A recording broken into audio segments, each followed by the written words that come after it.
मुख्य विषय है हमारा, वो है कि रावण सन्यासी का वेश धारण करके गया है सीता के पास। तो ये रावण ने सन्यासी वेश को धारण किया है, ये समझना है कि इसका तात्पर्य क्या हो सकता है। सीधे अगर रावण जाता तो सीता का हरण वो नहीं कर सकता था, पर सन्यासी का वेश धारण करके गया है वो सीता का हरण करने के लिए, और आगे आएगा उसने हरण कर भी लिया।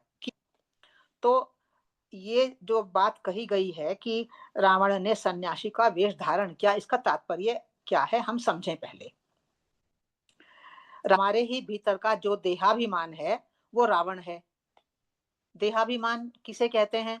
हम बार बार इसके ऊपर बात कर चुके हैं कि जब हम अपने वास्तविक स्वरूप को भूल जाते हैं और अपने आप को शरीर समझकर शरीर के द्वारा निर्वाह की जाने वाले अपने रोल्स को, अपनी भूमिकाओं को, अपने पदों को या अपनी समय बनाई गई किसी मान्यता को ऐसा समझ लेते हैं कि यही मैं हूं और उससे एक जुड़ाव बना लेते हैं, तब उसको कहा जाता है देहाभिमान।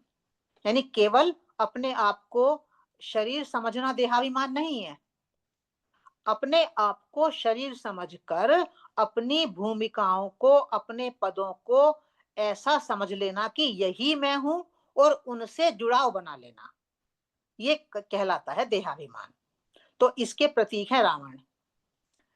तो पिछली बार हम रीच का जब प्रसंग हम पढ़ रहे थे उस पे बात की थी हमने, तो ये बात हुई थी कि यदि हमारे भीतर राम तत्व पैदा होने लगा है, अर्थात हम अपने आप को चैतन्य शक्ति आत्मा समझने लगे हैं, कुछ कुछ जानने लगे हैं, कुछ कुछ उसमें रहने लगे हैं, तब तो ऐसी स्थिति में जो हमारे ही भीतर रहने वाला देहाभिमान है वह अब एकदम प्रत्यक्ष रूप से सामने नहीं आता, थोड़ा छल कपट करके आता है सामने।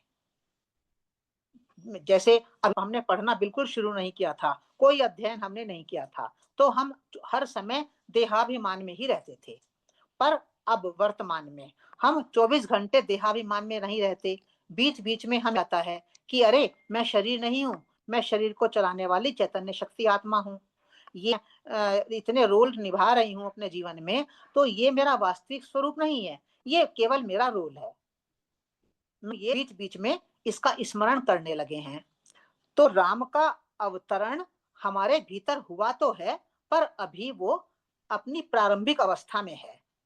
ऐसे ही वो हटा, एकदम से जो देहाभिमान है, जो रावण है, जो एकदम से हमारे सामने आके हमारे मन के भीतर आकर खड़ा हो जाता है।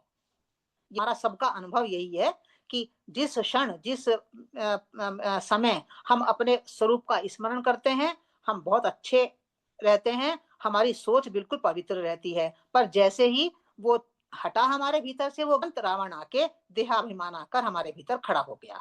तो यहाँ पर भी यही हो रहा है कि रावण हुए हैं, यहाँ के पास नहीं है। सीता है हमारी पवित्र सोच, हमारी प्योर थिंकिंग, हमारी प्योरिटी, मन की प्योरिटी। तो जो हमारे भीतर रहने वाला देहाभिमान है, ये हमारी प्योरिटी को किस प्रकार से हरण करता है, इसकी बात यहाँ कही जा रही है। और ये कहा जा रहा है कि अब देहाभिमान सीधे सीधे आकर हमारी पवित्रता का हरण नहीं करता, नहीं कर सकता। तो रावण सीधे सीधे नहीं गया है, उसने सन्यासी का वेश धारण कर लिया है। तो सन्यासी का वेश धारण करने का तात्पर्य क्या है? जो आप नहीं हो उसको छुपाकर जो आप नहीं हो उसको सामने लाना। जैसे एक व्यक्ति सन्यासी नहीं है और उसने सन्यासी के कपड़े पहन लिए और वो मेरे सामने आया, तो मैं तो सोच समझूंगी कि भाई ये वास्तविक सन्यासी है। पर सन्यासी के कपड़े पहनकर जो आया है, तो उसका आचरण कैसा है? छल कपटपूर्ण उसका आचरण है, ये स्पष्ट है। तो सन्यासी ना होते हुए भी सन्यासी के वस्त्र धारण कर लेने का अर्थ है आचरण का छल कपटपूर्ण हो जाना।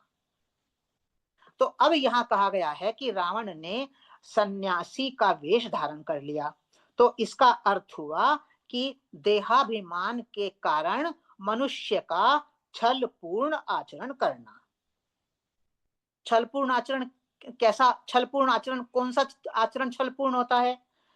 देहाभिमान में जब हम स्थित होते हैं, तब हम अपने विकारों को विकार न मानकर विकारों के ऊपर सही होने का एक टैग लगा लेते हैं। यह है छलपूर्ण आचरण। मैं देहाभिमान में हूं, जब मैं देहाभिमान में हूं तो मेरे भीतर काम, क्रोध, लोभ, मोह, मद, मत्सर, जो ये सारे विकार हैं, ये सब मेरे पीछे पीछे मेरे साथ साथ रहते हैं। सब साथ साथ रहते हैं। काम में होती हूँ, क्रोध में होती हूँ, लोभ में, सब। पर जलपूर्ण आचरण क्या है कि मैं हूं तो विकार में, कामना एक विकार है, क्रोध एक विकार है और वो मेरे भीतर है। पर मैं प्रदर्शन करती हूं कि जो कामना मेरे भीतर है, वो कामना कोई विकार नहीं है, वो तो अच्छा है। यानी विकार के ऊपर सही होने का एक टैग लगा देना। जैसे मान लीजिए कि मैं एक माँ की भूमिका में हूं, तो माँ की भूमिका में रहते हुए मैं अपने संतान के प्रति अधिकार भाव रखती हूँ। तो जब संतान के प्रति अधिकार भाव रखती हूँ तो मेरे भीतर आशाएं, अपेक्षाएं पैदा हो जाती हैं कि भाई मेरा मेरा पुत्र है, मेरी पुत्री है, तो मैं उनसे कुछ आशाएं, अपेक्षाएं रखूंगी और रखती ही हूं।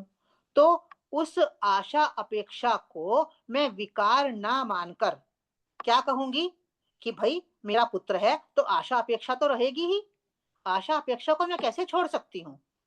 तो मैंने आशा अपेक्षा जो एक विकार है, उसके ऊपर सही होने का टैग लगा दिया कि आशा अपेक्षा तो रहेंगी मेरे भीतर।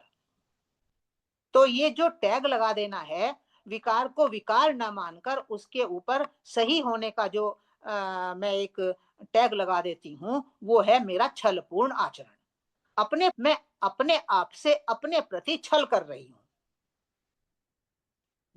मान लीजिए क्रोध है, क्रोध एक विकार है जो कि हर संबंध को हानि पहुंचाता है। पर मनुष्य जब देहाभिमान में होता है, तब वो क्रोध करेगा करेगा और कहेगा क्रोध मैंने किया तो करना तो जरूरी था, परिस्थिति ऐसी थी, सामने वाले ने ऐसी बात कही, क्रोध तो मुझे करना था, क्रोध मैंने गलत थोड़ी किया है। तो क्रोध गलत है, वो उसको गलत नहीं मानता, उस क्रोध को वो सही मान लेता है। तो विकार को विकार ना मानकर उसको सही मान लेना, ये अपने साथ अपने स्वयं से स्वयं के प्रति छल करना है। और जब हम देहाभिमान में रहते हैं, तब हम यही काम करते हैं। किसी और उदाहरण से समझें कि जैसे मान लीजिए झूठ है, बेईमानी है, हमें पता है कि ये विकार है और हमारी सोच को, हमारी थिंकिंग को ये विकार दूषित करता है। परंतु मनुष्य मनुष्य क्या कह लेता है, भाई आज के समय में झूठ के बिना तो काम नहीं चलेगा, ईमानदारी से तो काम नहीं चलेगा। तो झूठ को भी हम सही मान लेते हैं और अपने साथ अपने आप को हम धोखा देते हैं। तो जब हम इस देहाभिमान में रहकर जब हम अपने ही विकार को सही मान लेते हैं और उस तरह से आचरण करने लगते हैं, तब जो ये हमारा आचरण है, ये हमारी पवित्रता को, हमारी पवित्र सोच को हरता है, पवित्र सोच का हरण करता है। तो सीता का जो हरण किया है रावण ने, तो सीता कोई बाहर की स्त्री नहीं है, सीता हमारी ही पवित्र सोच है। और रावण कोई बाहर का व्यक्ति नहीं है, हमारे ही भीतर रहने वाला हमारा ही देहाभिमान है, हमारा ही ईगो है। तो हमारा ही ईगो विकार को मान ही कहकर हमारी ही पवित्र सोच का हरण कर लेता है। तो यहाँ पर इस प्रसंग में जो आज का प्रसंग है कि रावण सन्यासी का वेश धारण करके आया सीता का हरण करने के लिए। तो सीता हमारी पवित्र सोच है, हमारी पवित्र सोच का हरण कैसे होता है, जब हम ही देहाभिमान में रहकर अपने विकार को सही कहने लगते हैं। तो विकार को यदि हम विकार मान लें और उसको जब हम विकार को विकार रूप में देखेंगे, तो एक ना एक दिन किसी ना किसी प्रकार से ऐसा प्रयत्न करेंगे, ऐसी कोशिश करेंगे कि हमारा ये विकार समाप्त हो जाए। पर यदि हम विकार को विकार नहीं मानेंगे और विकार को कहेंगे कि विकार तो ठीक है, क्रोध आया मुझे ठीक है, वो तो क्योंकि सामने वाले ने मुझे गलत बात कही थी, झूठ मुझे बोलना पड़ा क्योंकि परिस्थिति ऐसी थी, वो मेरा काम ही नहीं कर रहे थे। तो जब हम इस प्रकार से तर्क देने लगते हैं अपने आप को और अपने ही विकार को सही मानने लगते हैं, तब निश्चित रूप से हमारी ही पवित्र सोच का हरण हो जाता है। तो आज के प्रसंग में ये दो ही बातें बस महत्वपूर्ण हैं कि रावण सन्यासी का रूप धारण करके आया सीता का हरण करने के लिए, और उसने सीता का हरण आ लिया। यानी हमारा अपना देहाभिमान हमारी ही सोच का हरण करता है, कोई बाहर का व्यक्ति नहीं करता। तो हमें अपने आचरण पर ध्यान देना है, अपने देहाभिमान को देखना है, अपने विकार को देखना है। उस विकार को हमें ये नहीं कहना है कि ऐसा तो विन्ना तो मेरे भीतर रहेगी ही, आशा अपेक्षा तो मैं करूंगा ही, क्योंकि ये मेरे बच्चे हैं और इनसे आशा अपेक्षा नहीं करूंगा तो किससे करूंगा। तो इस प्रकार से जब हम आचरण करने लगते हैं, वो है सन्यासी वेश धारण कर लेना, यानी कि झूठा आचरण करना। तो आज के संबंध में जो मुख्य बात है वो बस इतनी ही है कि हम सन्यासी छलपूर्ण आचरण ना करें। छलपूर्ण आचरण करेंगे तो हमारी ही पवित्रता का हरण निश्चित रूप से हो जाएगा। हम छलपूर्ण आचरण से करें। छलपूर्ण आचरण हम कब करते हैं? जब हम देहाभिमान में होते हैं। देहाभिमान का अर्थ है जब हम रोल को ही, अपनी भूमिका को ही ये सोचकर कि यही मैं हूं और उससे एक जुड़ाव बना लेते हैं, तब ही ऐसी स्थिति आती है। तो जब तक हमारे भीतर देहाभिमान विद्यमान रहेगा, तब तक देहाभिमान के कारण हम अपने आप को छलते रहेंगे, झूठा आवरण अपने ऊपर डालते रहेंगे, तब तक हमारी जो पवित्रता है वो सुरक्षित नहीं रह सकती, वो एक ना एक दिन हरी जाएगी।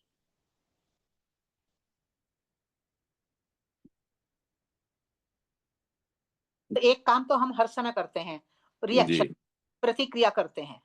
हम प्रतिक्रिया करना एक विकार ही है, अच्छी बात नहीं है प्रतिक्रिया करना, पर हम अपनी प्रतिक्रिया को भी सही ठहराते हैं कि रिएक्ट तो मुझे करना ही था, उसने बात ही ऐसी कही थी। तो जब हम विकारों को भी सही मान लेते हैं, तभी हमारी पवित्र सोच हरी जाती है।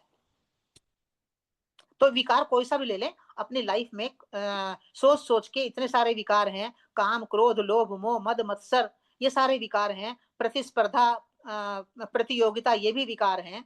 तो आज हम इन सब विकारों में रहते हैं और उसको सही ठहराते हैं कि नहीं, ये तो ठीक है, प्रतियोगिता में तो मुझे रहना ही है, आगे कैसे बढ़ूंगा, प्रतिस्पर्धा तो मुझे करनी ही है, आगे कैसे जाऊंगा। प्रतिस्पर्धा ना रखें, अपना प्रयत्न करें, अपनी मेहनत करें आगे जाने के लिए। पर दूसरे को पीछे खींचना, वो हमारा एक विकार है। दूसरे को हम पीछे ना खींचें, स्वयं आगे बढ़ें, परिश्रम करें, मेहनत करें और आगे जाएं। तो इस प्रकार से हम प्रतिदिन अपने साथ धोखा कर रहे हैं।